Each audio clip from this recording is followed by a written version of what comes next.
I get a lot of questions about my career path as a graphic designer and what I did and what I studied to get to where I am today. So if you've ever been interested about what it's like to work in this industry or what you need to do or you need to know to crack into the industry, hopefully today's video will answer some of those questions for you. Now, one of my missions with Rebecca Draws Good has always been to be the person that I wish I had when I was 15 years old. I grew up in a really small town in regional Victoria where we did not have a lot of exposure to creative industries. All I knew was that there was this thing called graphic design and it was where people designed posters and advertising.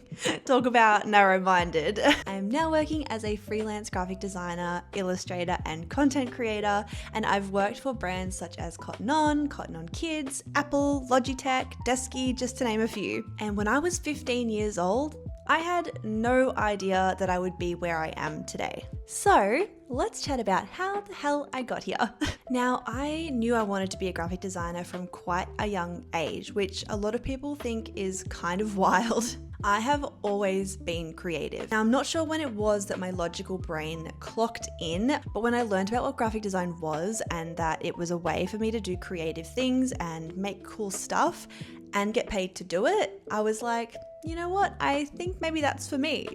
In my later years in high school, when I could start choosing my own subjects, I loaded myself up with creative classes. Studio art, media, and visual communication and design were the only creative classes that my school offered. I always struggled to find the joy in fine art. I was never wishy-washy. I couldn't paint my feelings like some of my other classmates. And this is also going to come up later when we chat about my first year at university. Foreshadowing. My teachers were really cool and they started to help open my eyes to what the opportunities and possibilities were within the creative industries. We had career advisors at our high school that would help us choose universities or think about our career paths. And I distinctly remember being told by a career advisor at the time that maybe I should come up with a backup plan because graphic design is a really hard industry to crack into, especially in a small town like ours. 17-year-old Beck definitely took that as a challenge, and I actually think that I've been trying to prove them wrong ever since. Probably not a really healthy career driver, but you know, it's worked for me. I graduated high school with a 59.75 ATAR, which is hella average, but I knew I didn't need anything magical to get into the industry that I wanted to get into. I actually did really well in my exams, but because they were mostly folio subjects, all the scores got knocked down. Yay, standardized testing. I didn't actually go straight to university out of high school. I feel like I needed to experience life away from school for a while, and so I worked in admin for a couple of years and I traveled and worked on a few small unpaid freelance graphic design jobs for just friends and family in that time. But then 2 years later in 2016, I decided it was finally time to give university a go. And so begins the weirdest year of my career journey and potentially the 1 year that forced me to grow in ways that I don't even think I realized that I needed to. So here is the story about university number 1.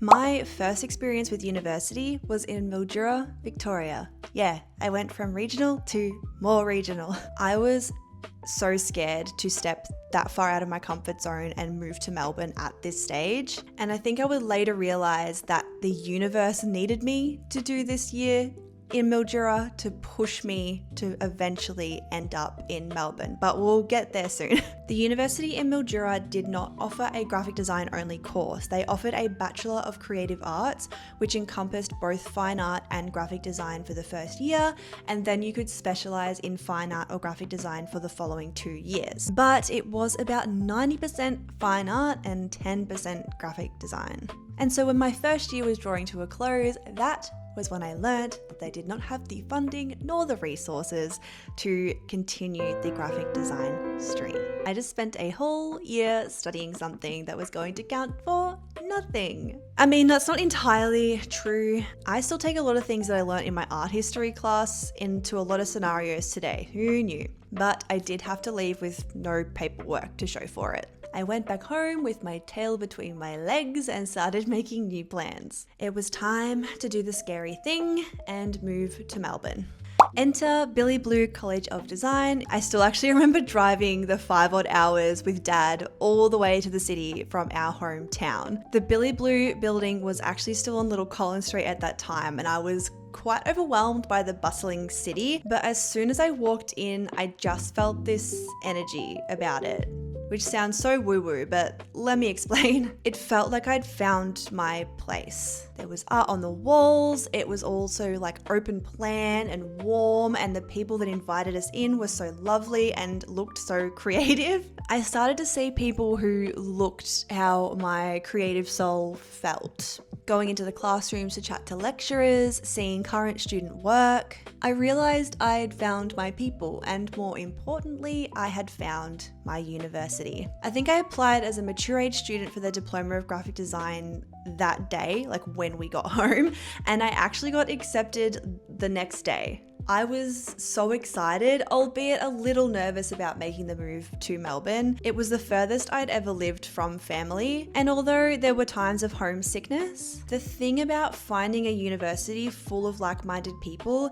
is that you find a kind of home and family within those friends that you meet in your classes. Every day I was learning the hard skills that I would later need to be a successful graphic designer, and I got to have really fun, eye-opening conversations with my lecturers about the industry, plus some arguments about my love for Stefan Sagmeister. He's polarizing, I get it, but like he breaks the rules, and that's what I love about him. Don't come at me. I got opportunities to work with real-life clients with the support of those lecturers, and even learned things that I never thought I would need but later would, like front-end coding. Shout out to Dreamweaver and that one interaction design class. Got me my first ever job in the industry. I graduated from Billy Blue in 2017 with a diploma of graphic design. And now I was just so keen to move forward and see what was next for me. So I moved back home to work a little bit to save up some more money while I worked out what was next. It was nice being back home, but I again realized that I don't think I was going to find any work or my career journey in my hometown. That's when a few stars aligned that landed me in Geelong. I think I'd only ever set foot in Geelong once before, so this place was so new to me. It wasn't until I was here that I realized that the renter we were in was literally 5 minutes up the road from the Cotton On head office. I didn't even know that Cotton On's head office was in Geelong, let alone up the road, you know? And so I did what any normal, sane person would do, and I applied for every single job that I thought I was remotely qualified for. I think I'd applied for a visual merchandising job, which I was in no way qualified for. But then I received a call from their hiring team saying that they were looking for a digital producer. I had not heard of the title digital producer before, didn't really know what was involved, but they're like, come in and interview for it, we'll tell you about the job, and so I did. My first interview was the funniest thing. I was sweating. I was so nervous. One of the first things they mentioned was my HTML and CSS experience. That was on my resume. I shit myself. I only had basic skills in HTML and CSS from the interaction design class that I'd done at uni. So I was honest. I told them that my skills were super basic, and they assured me that the position was entry level and I only needed that basic understanding. I got the job. I was coding for Cotton On. And they were right. It was entry level. It wasn't remotely creative, and honestly, it was quite monotonous at times, but it meant I was in. And in this industry, being in, even if it's not the role that you want, is honestly the best outcome at the beginning. Now, during my time with Cotton On, I have had 6 different roles. Digital producer, junior digital designer, midweight digital designer, creative designer, senior creative designer, and social creative lead. I am nothing if not ambitious, and I have climbed and zigzagged my way around Cotton On ever since I joined the company. In that time, I've built my skills and knowledge about what makes a business that size tick. And it has been some of the best years of my life and my career. One thing about this industry is that you will always be learning something new, and you should never settle in on one niche. Being multidisciplinary across graphic design, illustration, and social content has made me a better storyteller and a better designer as a whole. Now, while working at Cotton On, I started Rebecca Draws Good back in 2021. To start with, it was just a way to share my art online. 5 years later, I work with some really cool clients, both as a graphic designer and illustrator and as a content creator. And I made the decision this year to try freelancing full time. So if you take anything from this video, let it be this. Never give up on the things that you believe in. Try the scary things, move to the new place, say hi to the new people. You truly never know where it could take you. I honestly believe that things happen for a reason, and manifesting your reality is great, but that's only half the battle. The rest of it is hard work, determination, and a belief that you can do anything that you put your mind to.